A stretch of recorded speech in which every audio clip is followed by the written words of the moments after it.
Of all the kings called Henry, I'm the one you've rarely heard. Shakespeare wrote 4, 5, 6, 8, but 7, not a word. People think I'm dreary. To some extent I am. But look a little closer. Glam, bam, thank you, ma'am!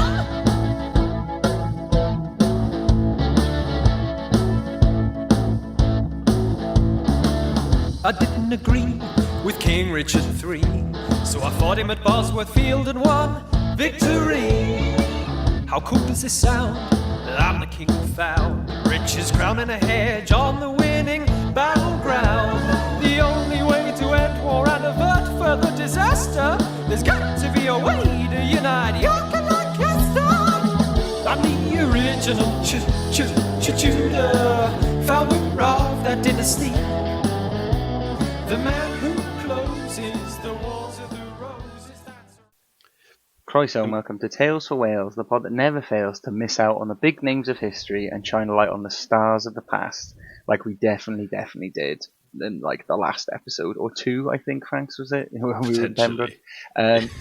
But this is the best you're going to get because I absolutely biffed it and didn't think of a proper intro. This is the admin and research that goes into this podcast. That I text you earlier, said, "Oh, mate, can you write an intro?" Yeah, sure. Put that on the later. I was watching telly and I was like, "Yeah, stick it on the list to do." And then I got on. I literally could have done it like 10 minutes before we came on as well. But I'm sorry. I absolutely. Well, you've ruined it. You've shown yourself up in front of a real historian as well. So I hope you're proud. I know.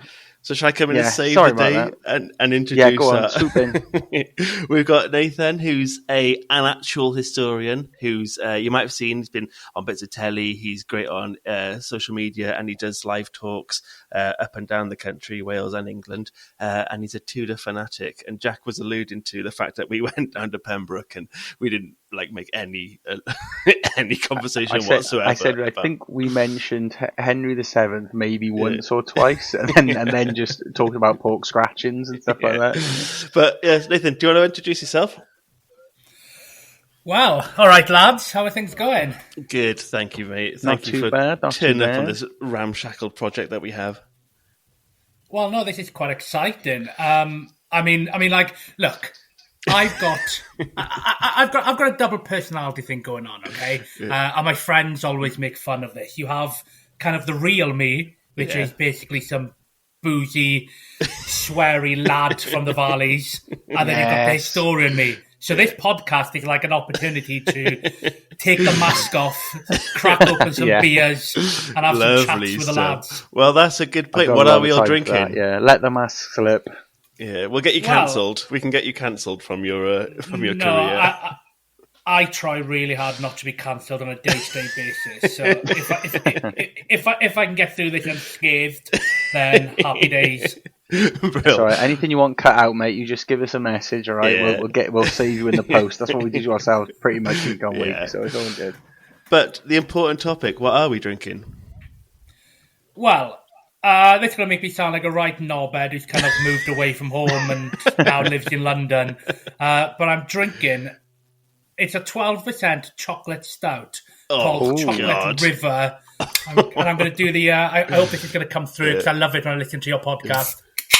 Oh, there we go. That was a clean. Nice one. That was crisp. That was like reloading a shotgun. I've been saving this, lads. I love that. Absolute Augustus Gloop at the Chocolate River, just gulping down the old high strength beers. In comparison, Jack, what are you drinking? Oh, I can't even reach those dizzy heights. I'm on absolute piss lager Coors Light. I feel like I can't even compare to that. What percentage did you say it was? 12%, like. Monster. 12, Jesus Christ. That is literally like three times what I'm on. I tell you for why, because it was my 40th birthday last week, and I used to love these super strong stouts, but they've kind of got a bit expensive with the living crisis, and they're going through the roof. So I made sure that I asked for a few of the cans for my 40th because I'm tight like that. Well, I'm being tight, and I'm raiding whatever's left in our. I'm trying to be healthy, so I'm not drinking beers. So I'm just drinking straights, and I'm on rum, but it's like a mixture of disclosed half open bottles of Tesco's Own, and then a little bit of Captain Morgan's just thrown into one glass. because I'm very Oh classy. no, a Captain Morgan's chaser mixed in. Yeah, a little medley. Beautiful little medley. You see, I'm coming home in a couple of weeks for a bit of a Christmas bash with the with the rugby boys, and I can guarantee I'm not getting a 12% chocolate stout in the rugby club. No. Oh God, no. Nor would you. Surely you'd be hounded out of a rugby club if you went, I'll have a 12% chocolate stout. Although the 12% does make it a bit more hard, doesn't it? It's like a pint of wine. It's pretty good going. But here's the trick, don't it? You sip on this now through the night. You don't try and neck it quickly. It's a good couple of hours of a drink. This is where I go wrong. Is that no matter what you put in my hand, I will drink it kind of at the same pace. Yeah. Like I've had that delirium before. Is that what it's called? That sort of. Delirium. I think it's 8%. Yeah. It's got like a little pink elephant on it, and someone's given me that before. And I just drink it as if it's a cause, basically. And you guzzled down your dad's jizz as well, didn't you? Oh, very good. Yeah, well, I tell you what, I got proper tucked up once. I used to live in York, and they've got an excellent brew there called Brew York. And obviously, all of these super strong stouts, they normally sell them in like a third. And I was looking at the board, I was a bit pissed, and I could see £6.70, and I thought, oh, that's not bad for York, so I'll have a pint of that. And there was a new woman behind the bar, and she didn't go, sorry, sir, that's a fucking 16% super oil. We recommended a third. She just poured me the pint. And when she served it to me, she went £19. That's outrageous. I kind of twigged what she had done, but rather than just being a normal person and going, no, that's outrageous, I don't want a pint of that, I just went, okay, I sat there for the next 4 hours nursing my fucking pint of and put another one behind the bar oil. for me, please, bar wench. Yeah. We had my stag do in York. I love that place, but I did have explosive diarrhea for the entire weekend, so I couldn't really fully you were barely enjoy at the your own sights. stag, were you? I enjoyed had the first night, dysentery. to be fair, and then you were just a man down for the was so majority. ill. Yeah. I guarantee we were probably in the same bar at some point in the night, and I hated you because I used to hate the stag do's ruining my beautiful city. They were just knobheads. Well, we're not your average. Even though we're big boozers, I hate fancy dress. I hate groups of people having fun when it's not me. And I would say we were pretty good in terms of... Oh, actually, no, we did take over one bar and we kept singing Amar Heed throughout the entire night on the karaoke. So, yeah, that was probably would have hated that. But we had a laugh. We had a right laugh. But, and now, this is my segue. Now the listeners are going to have a right laugh because tonight's episode, we're going to yap on about the Tudors. And Nathen, you're a bit of you are an expert. You're a historian, and what's your bag is the Tudors, isn't it? Yes and no. I mean, yes, in that I study and I'm known for my research into Henry VII, Henry Tudor, Harri Tudor. But that's as far as it goes with regards to the English monarchs. I'm certainly not somebody who likes, studies, enjoys those later monarchs like your Henry VIII and your Elizabeth I. I look backwards. So my area of expertise is, well, just to call them for convenience's sake, the Welsh Tudors. Because I think everything really exciting... As soon as they stopped being Welsh, you just thought, I've had enough now. Yeah, I'm not going any further than that. These are the good boys. Stick with them.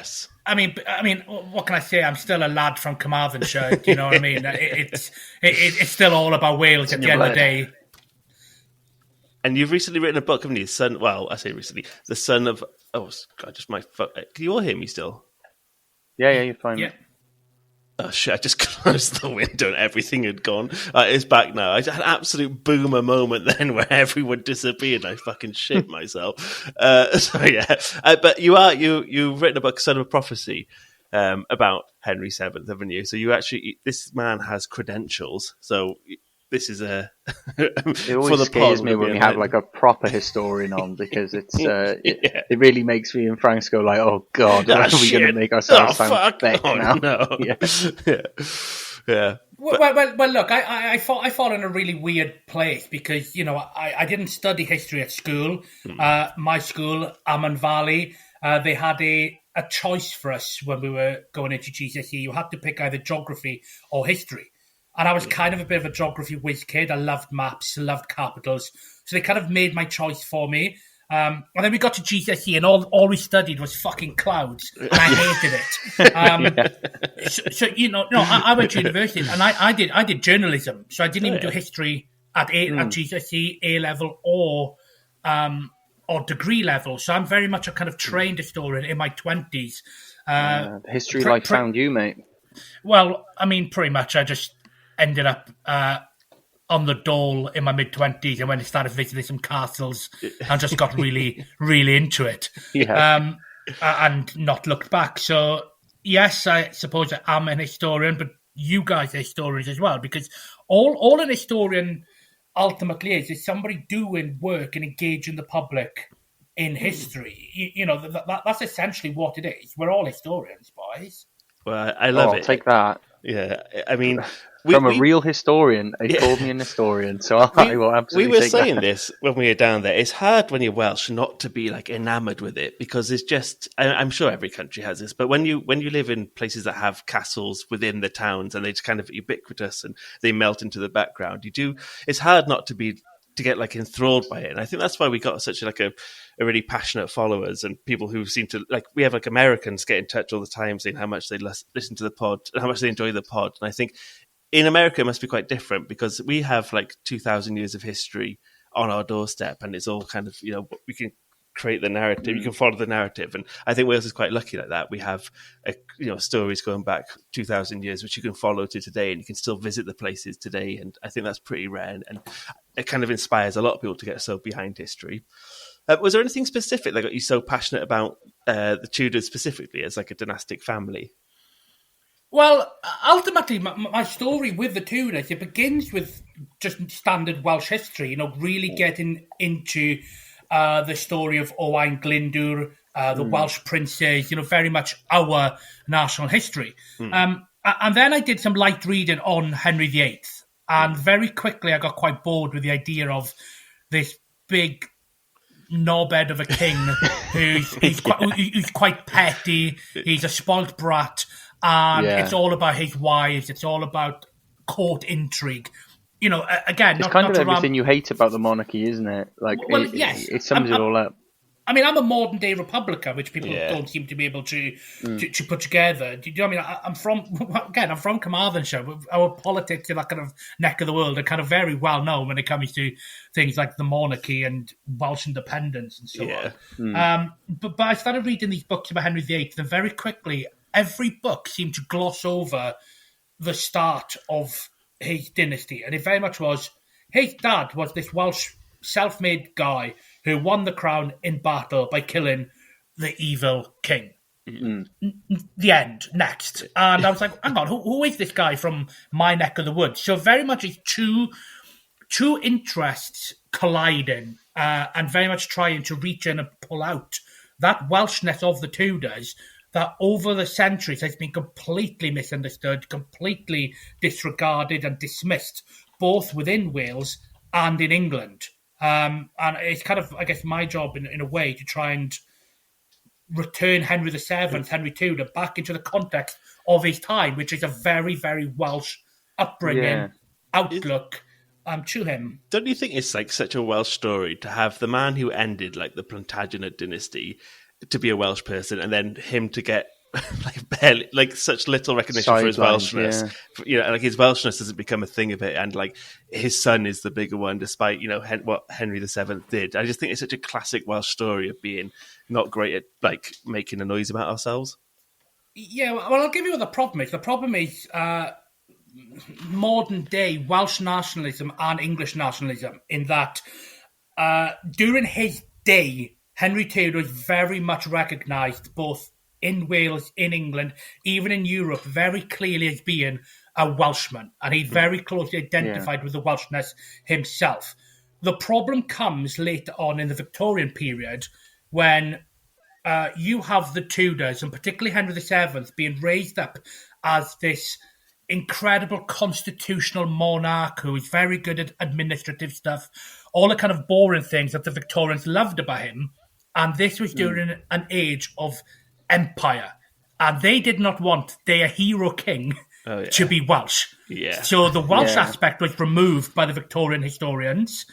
And then we have the rise of the Welsh nationalist movement from the end of the Victorian period through to today, who don't want any connection, any association whatsoever with with the Tudors, because they view them with a very misinformed reading of history as being traitors to Wales.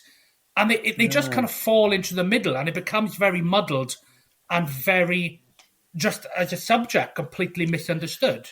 Do you remember, this is quite niche, but did you go to a Welsh language school or was it English school? Half and half. Half and half. So similar to ours, where I was a Welsh language, but in a very English speaking area.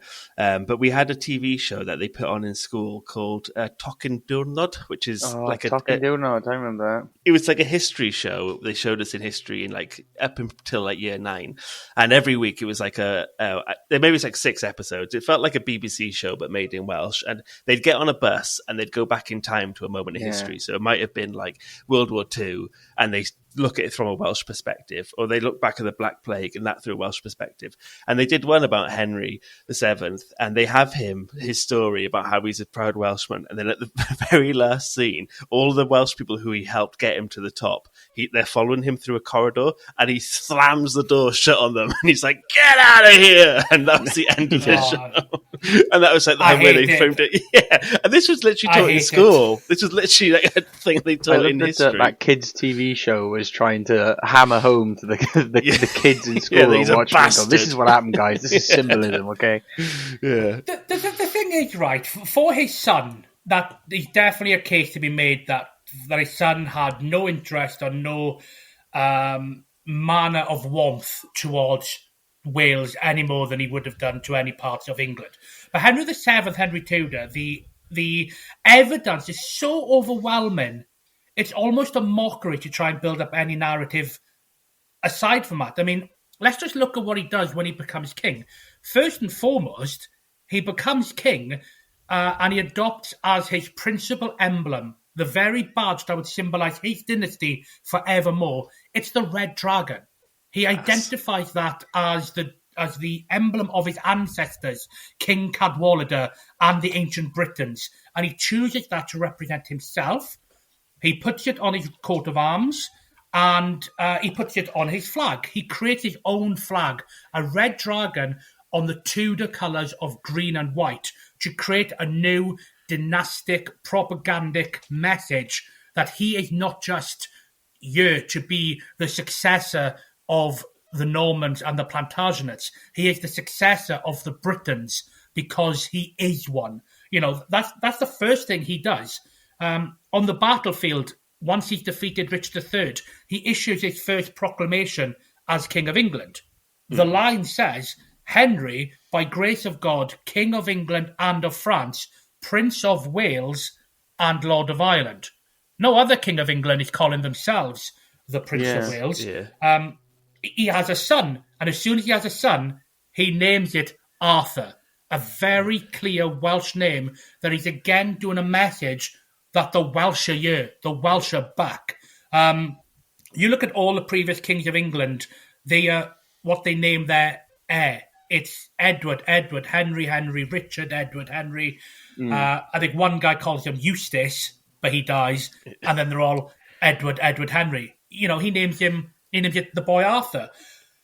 Look at St. David's Day. Henry VII is the first king of England to celebrate St. David's Day and to give payment to his Welsh servants. I mean, I could possibly sit here for the next hour just going through a litany of evidence that suggests nothing more than the fact that Henry was always in tune with his ancestry and his background and his upbringing, because he was you're so bred right in Wales till he was 14. That this has been he's definitely been English washed almost, isn't he? Like you said, with the sort of Victorian era, then it's trying to wash out that Welsh part of him. Because for one, I didn't know just quite how sort of dedicated to Wales and the Welsh was, and that definitely isn't taught either. Like you said, they tend to bypass that.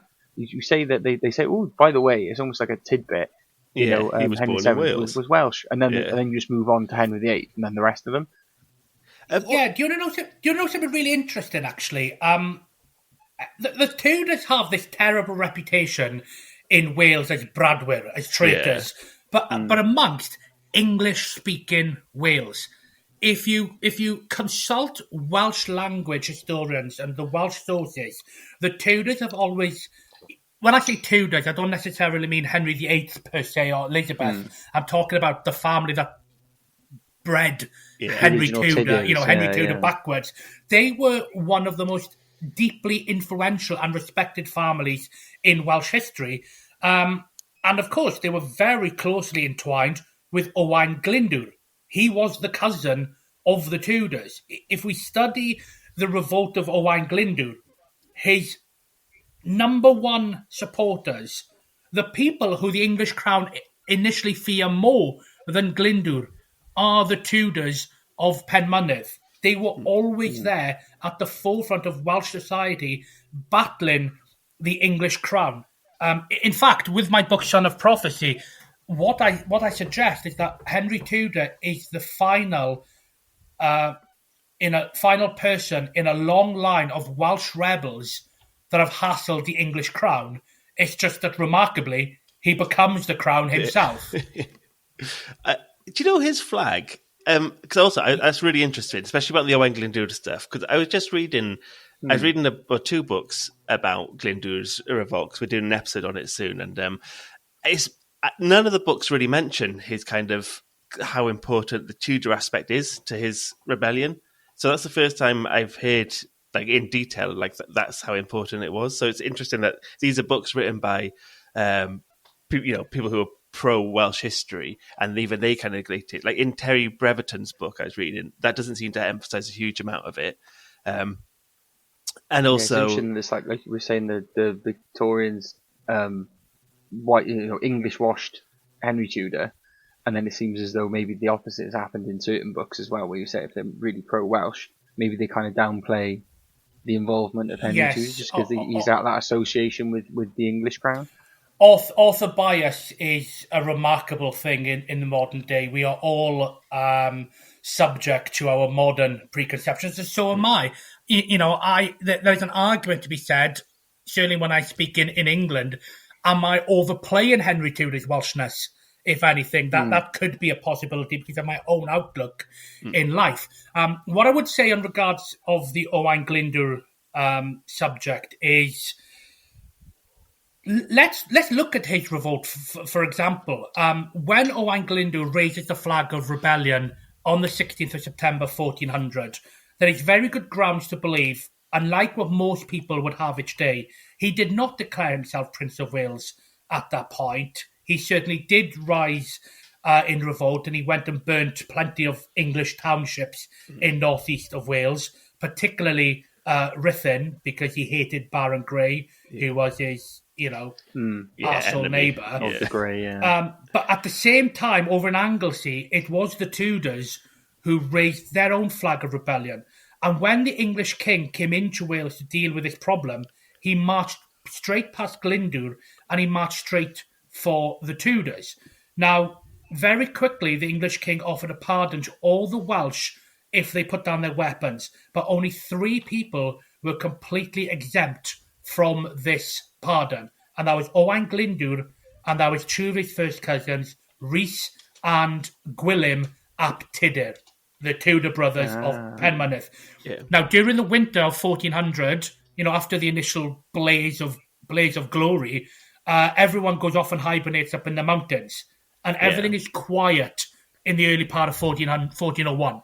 And the English crown decided to pass a series of very restrictive, oppressive, apartheid-esque laws, if you want, against the Welsh that only serves to embolden the Welsh spirits. But it's not Glyndwr who comes out fighting first. We get to the 1st of April, 1401. It's Easter Monday, and the English garrison at Conwy Castle are at prayer.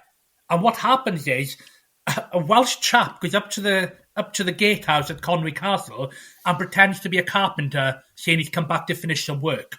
The 2 guards left on duty, maybe they're a bit pissed, I don't know.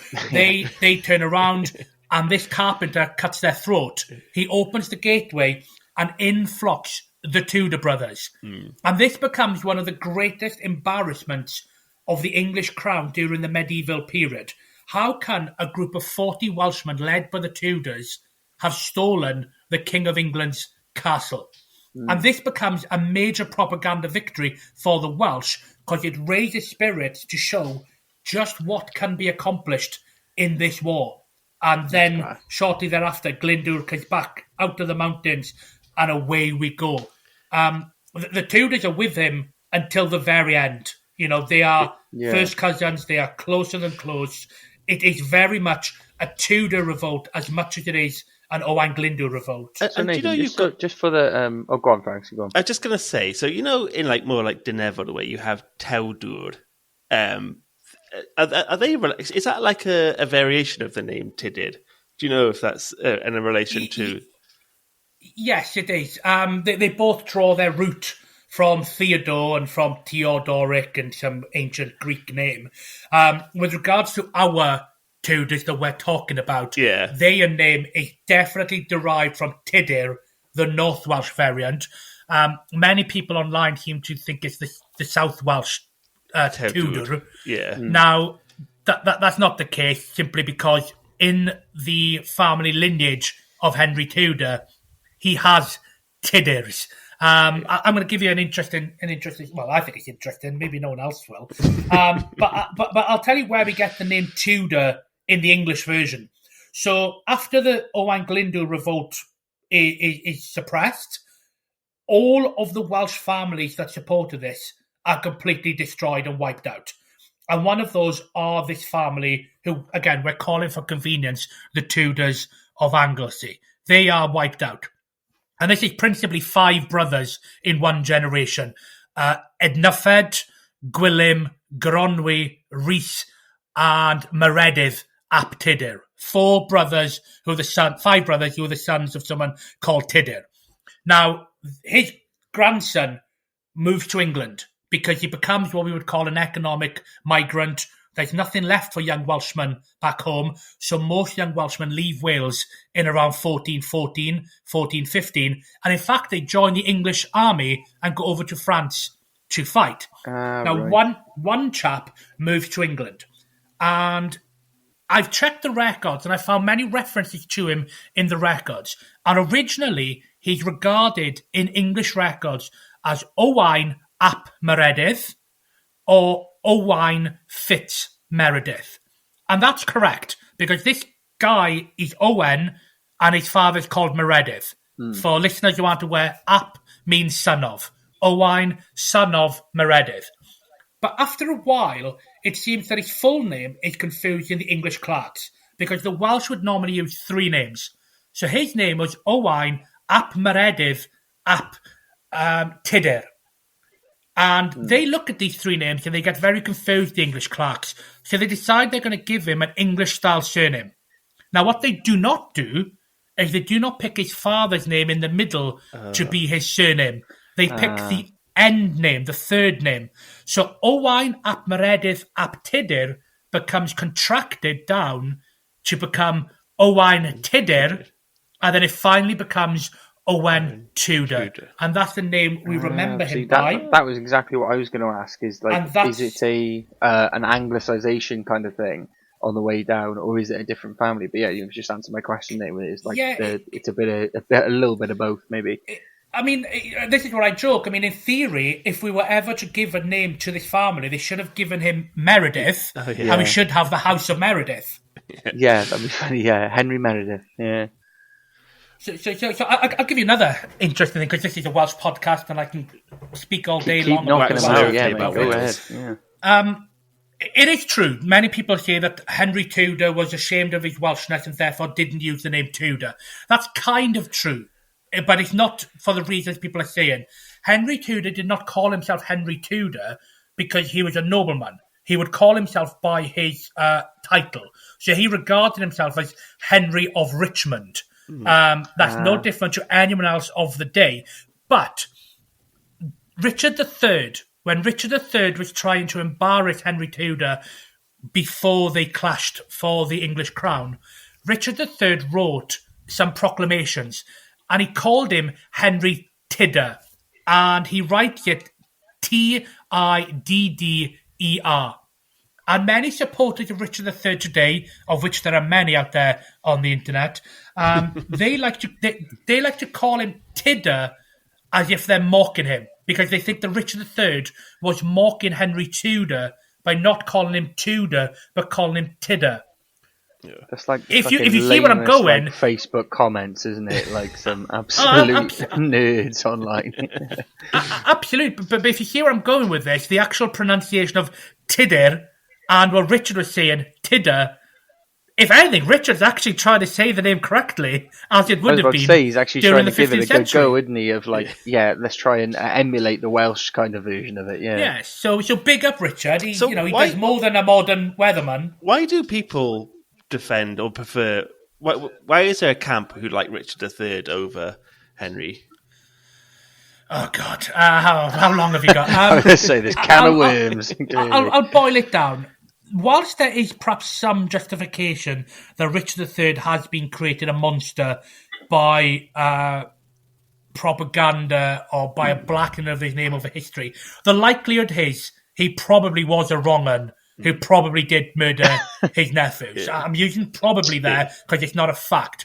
But what's happened with the study of Richard III is there's always been a few people here and there who have thought that he would have been wronged by history.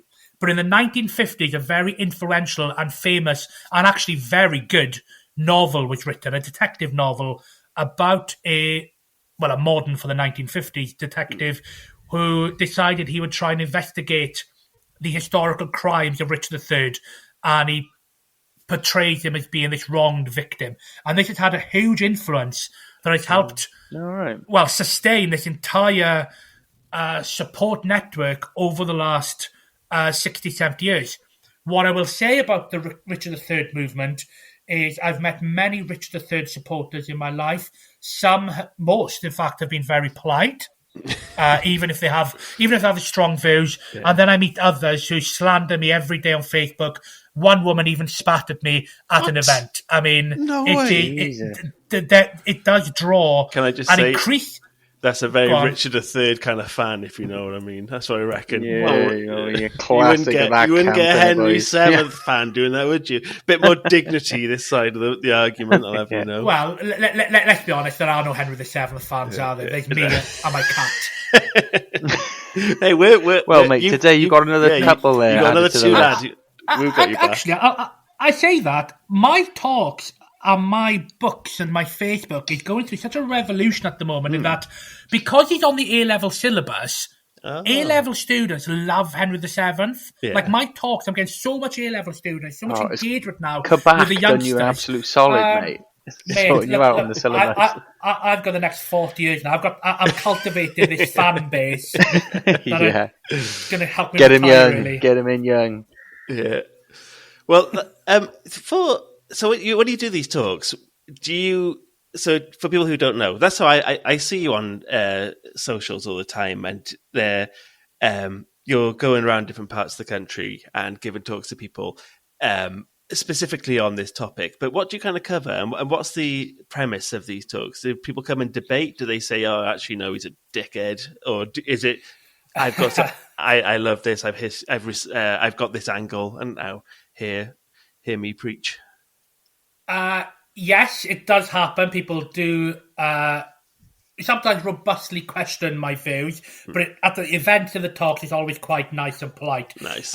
Essentially, what I will do is I will structure a talk that I think is going to be quite interesting and give an overview and ultimately try and sell some books.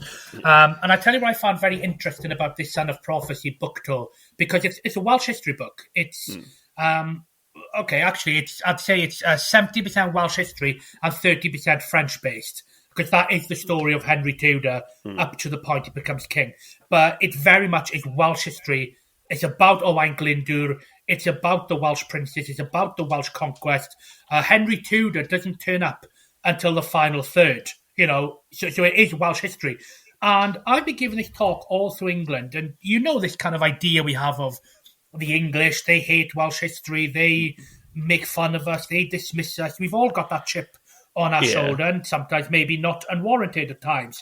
But this talk has gone down so well in England. People are so engaged with Welsh history. Like what I've just told you about that Owain ap Meredydd ap Tudur name, it blows their minds away, especially when I'm showing them on screen and giving them, the writing to follow what I'm saying, and the screenshots of the documents. People out there are actually very interested in Welsh history, and because it's delivered through the prism of the Tudors, it's given them a bit of a gateway to at least trying to understand where this is going. That's a good way of doing it, because that's quite an accessible subject, isn't it? As in, almost everyone knows the Tudors as a kind of general dynasty or like a part of history, if you like, or term. So yeah, getting them in the door with that, and then sort of reframing it as that uncovered history. Accessible history is quite hard to come by, and fun history without it being too stuffy and kind of exclusive. And I think we found with this podcast, if we ever put in the title like mythology, Welsh mythology, we'll always see an influx of new listeners because people are like searching for that. So I think if you have that one hook that people can kind of hang on to, then you teach them something additional, you're in for a bit of a winner, aren't you? So I can completely see why that with the Tudors in England would then be, people would be really engaged, and it's a fresh angle. Yeah, people are bored of Henry VIII. I know he's still, Tudor mania, and he's still, a cash cow. But there's so much more out there that can be explored. And I'm so passionate about Welsh history. And I love Welsh history. This is giving me greater angles to be able to get people onto Glyndŵr, to get people onto the Welsh conquest, and Llywelyn the Great, and other sort of aspects that connective of us. tissue, isn't it? Yeah.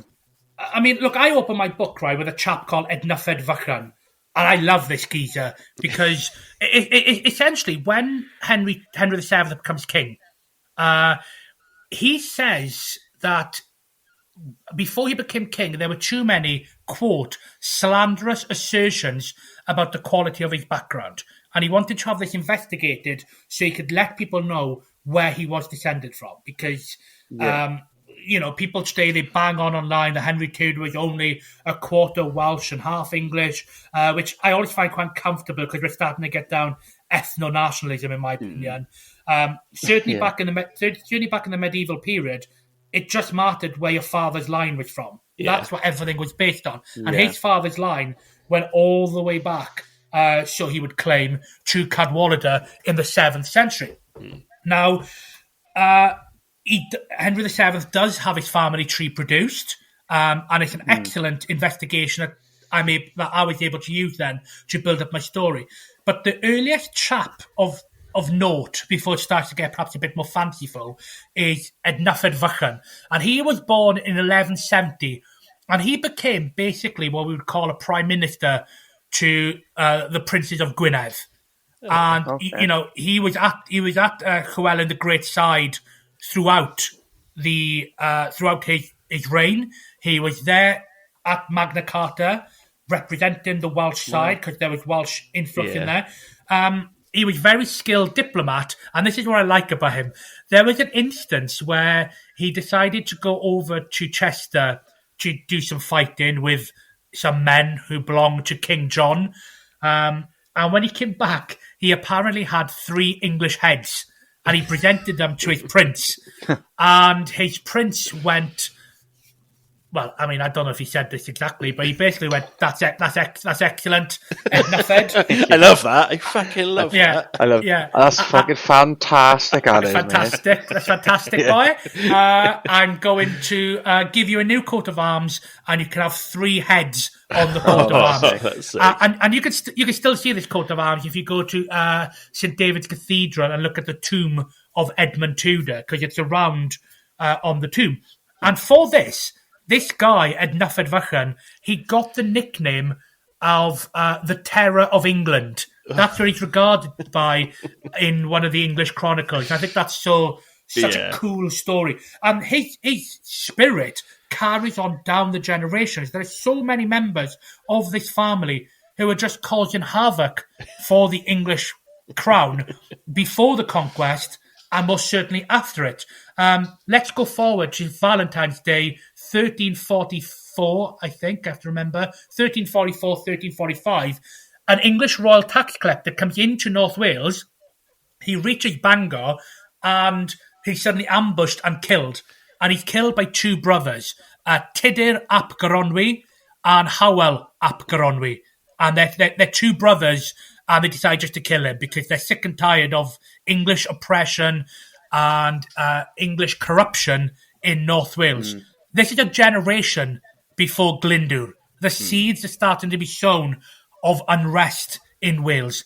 And this one guy, Tudur ap Gronwy, he's the one who has the 5 sons who take on his name as their surname, ap Tudur. Right. And it just starts to come down the generations. So to answer an earlier question in my very ADHD type of way, the name Tudur is actually visible in the family tree going back across several generations. There are quite a few members called Tudur.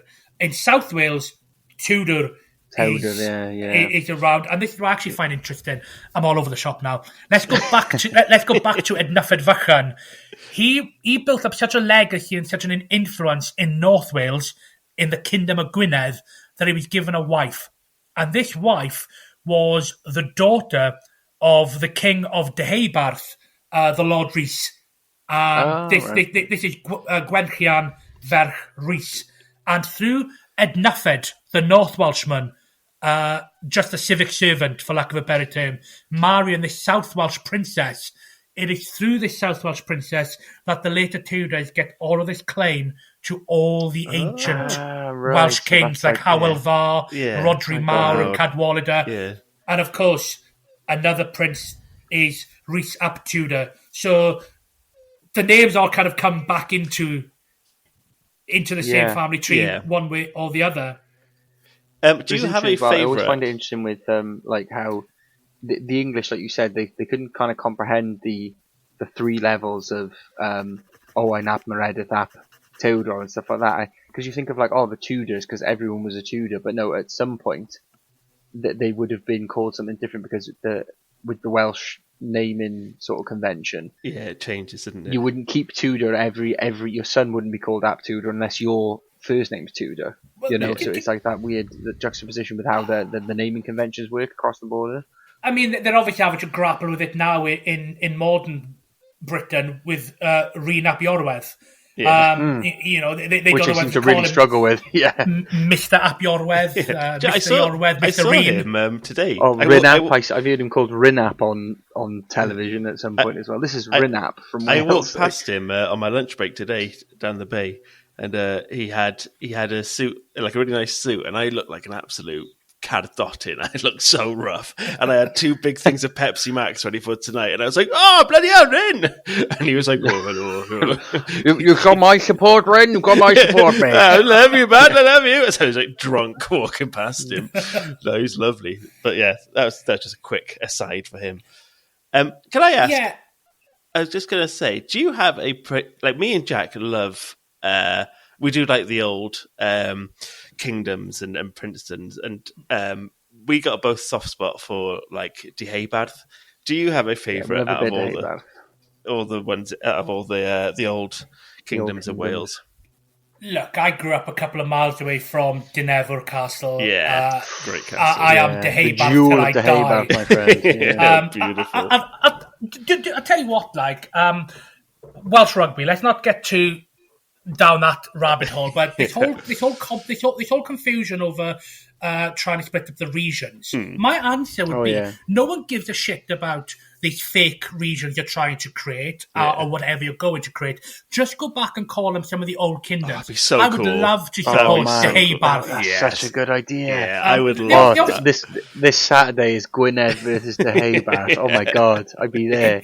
Because this is the trick that Ireland did. Ireland just based their regions on existing cultural, tribal loyalties, and it's simple. If you're from Leinster, you're from Leinster. There's no pissing about. There's no deciding, or I might support the Ospreys, or I might support, that is your team. And I would just love to see a Deheubarth kit, because, that would be beautiful. Oh man! I just want to say we, like I was around 800 years ago, but we had, it's the red and yellow colours. It's the lion badge based off the standing old up. coat of arms. Like, oh my god, mate, you just made me froth at the mouth. That's class. I tweeted it a couple of years ago, and it's quite a passionate Welsh rugby following out there. None of whom have got humour. And I just got loads. I I got loads of abuse about how unrealistic this was and what idiot I was. I was like, you've missed the joke, Bryn. Well, we were looking to make a Knapan Tales for Wales shirt. We want Knapan to come back so bad. I know it's going to be, health and safety is going to say you can't like ride in on a horse and smash them over there with a cudgel anymore. Like, I get that. But like some sort of weird version of Knapan and like some sort of Knapan kit. Oh my God, imagine like a modern day Dehebad Knapan shirt. It would look fucking sick. Yeah. But have you seen that thing they do like in Tamworth at Arthurstone in the middle of England every whatever it's pancake where they just beat the shit out of each other. But they're doing it on like a high street where they're kicking the fuck out of boots. It's like really, really aggressive. I do quite like it though. Yeah, they did try and bring back Knapan on like a BBC One documentary in the 80s, and the guy just gets like lumps like punched into him. They do sanitize they sort of scale it down a little bit, don't they? And that like it's not from one church to the other or anything like that. It's like I think it's on a rugby pitch or something, isn't it? Yeah. And then it's just like guys getting the shit kicked out of each other. They're like, oh, this is quite hardcore. Also, if people are not sure what Knapan is, it's like a very early form of rugby football that we got an episode on it. So just search it in our feed and you'll hear all about Knap. But it used to be quite a brutal game back in the day. I'm not saying we bring back the weapons. We can leave the weapons out of it, but we've hit our time. Is there anything else, Nathan, you'd like to you think would be important to say before we start wrapping up?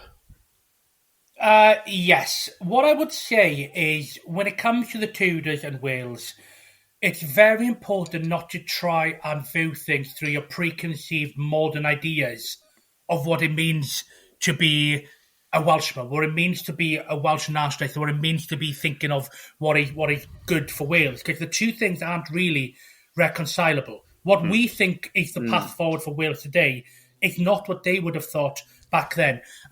Let's look very quickly at the Acts of Union in 1542, because these are often the acts that raises this criticism of the Tudors as being traitors, and Henry VII has been a traitor. But first and foremost, Henry VII was dead. Viewed as that really, like Henry VIII, isn't it? It's often viewed as one of the things that kind of fucked Wales quite. Do you want to quickly summarise what it is for people who don't know? So basically, between 1536 and 1542, during a moment of great political turmoil in England, Thomas Cromwell decided that he was going to bring constitutional change to Wales because it didn't make much sense. You see, Wales had been conquered bit by bit over the centuries, and you end up in a situation where different parts of Wales had different laws.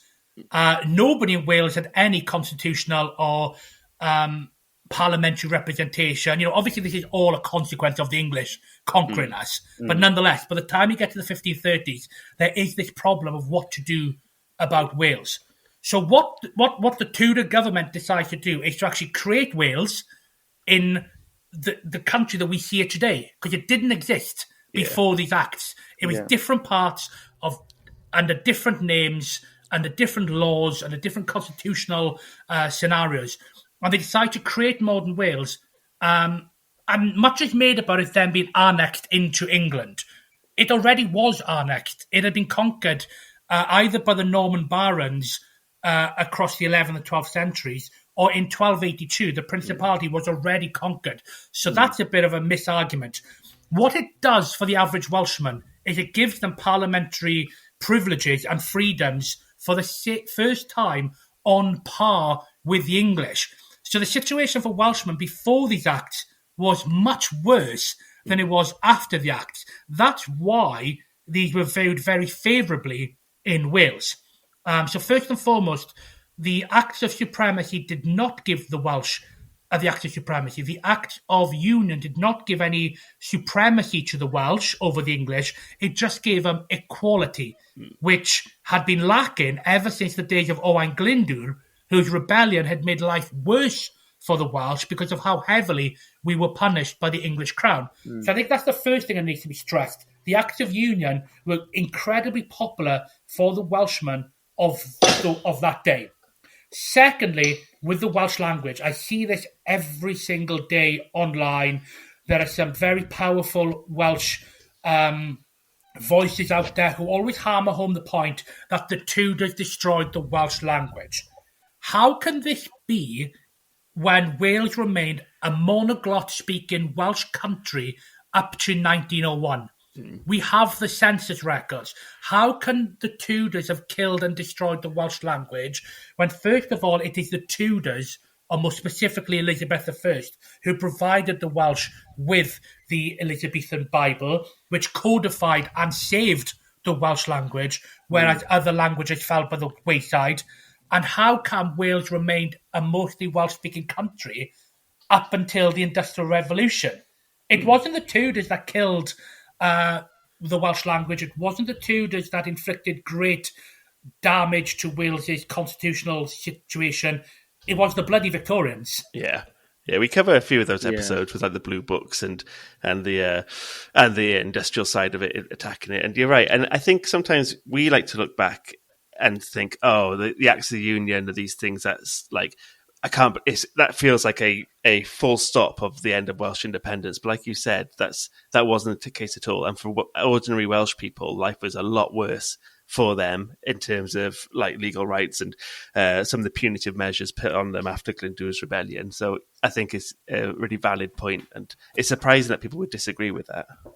The cards on the table. I'm a Plaid Cymru voting Republican. Do you know what I mean? Like your modern politics and your modern outlook should not be influencing your views of what took place 500 or 600 years ago. You know, there's a conversation to be had about Owain Glyndwr, who was devoutly loyal to the English crown until his mid-40s, when his agenda and his outlook and his very middle-class life was being impacted. You know, much of Owain Glyndwr's revolt came from under him when he couldn't put the genie back in the bottle. But people aren't ready for that conversation, I don't think.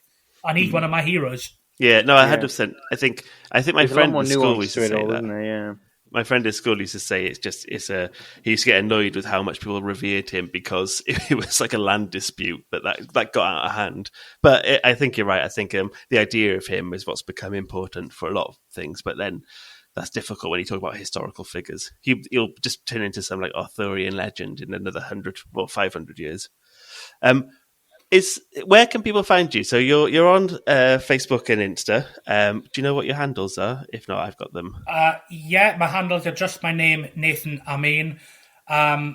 Increasingly, I'm spending a lot of my time on Substack. So please do consider subscribing to me. It's free, and I'm pumping out as much Welsh history as I can to the masses, because I think it's very important that we get our story out there to a wider audience. Definitely, we'll put all the links in we'll put the links in the description of this episode. So if you want to check out more Nathan's stuff, and it's so great to hear someone be passionate, like a historian who's like real and exciting. So if you can tell just from this episode what the rest of his content's like. So go check him out, go find him, go find his book. You can buy his book online as well. Yeah, I was going to say, Nathan, your book, I've just tried to look it up because I've added to my list on Amazon. When is it out? Because it says it's only given the option to pre-order at the moment. You're probably looking at the paperback edition, which is out next September, which is good in time for Glyndwr Day. But the hardback is currently out at the moment. That's me, old short arms, not reaching to the depths of my pockets. Apologies. It is out, guys. Want the hardback? Go get it. And look at that gorgeous 500-year-old Welsh dragon on the front cover. I mean, it looks beautiful. It's amazing, a beautiful cover. Welsh cover, front cover even. Well, it's a Welsh cover, a Welsh front cover. One last question just before. Do you know you mentioned Henry Tudor's Royal Standard? I've only ever seen pictures of it like drawn on like a computer, and it's always got like a Welsh dragon on there. That's kind of a bastardized version of it, isn't it? That's not the true version. You can see. I mean, the true version is exactly what it is on the front cover of my book. That was put into manuscripts, and in fact, if you visit various places in England and St David's, in fact, you can see authentic 500-year-old depictions of it because he plastered it all over his walls.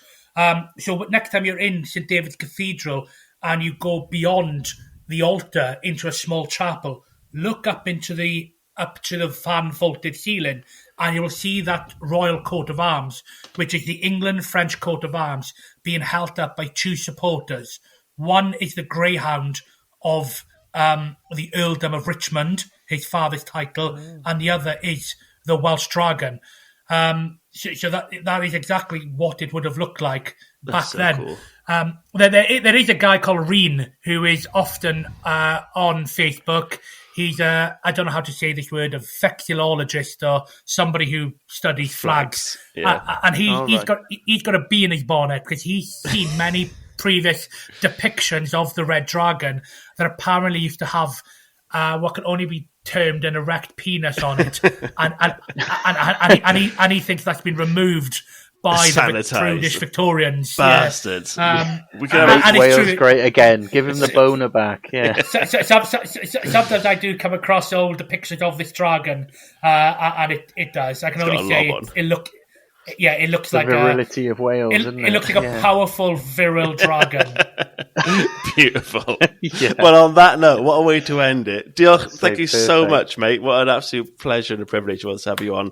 Diolch yn fawr. And yeah, so everyone follow the links below, drop us a review, all that malarkey, all that bollocks we always say at the end. But diolch yn gwrando, thank you so much. And we'll catch you next week. Diolch all. Ta-ra now. Diolch.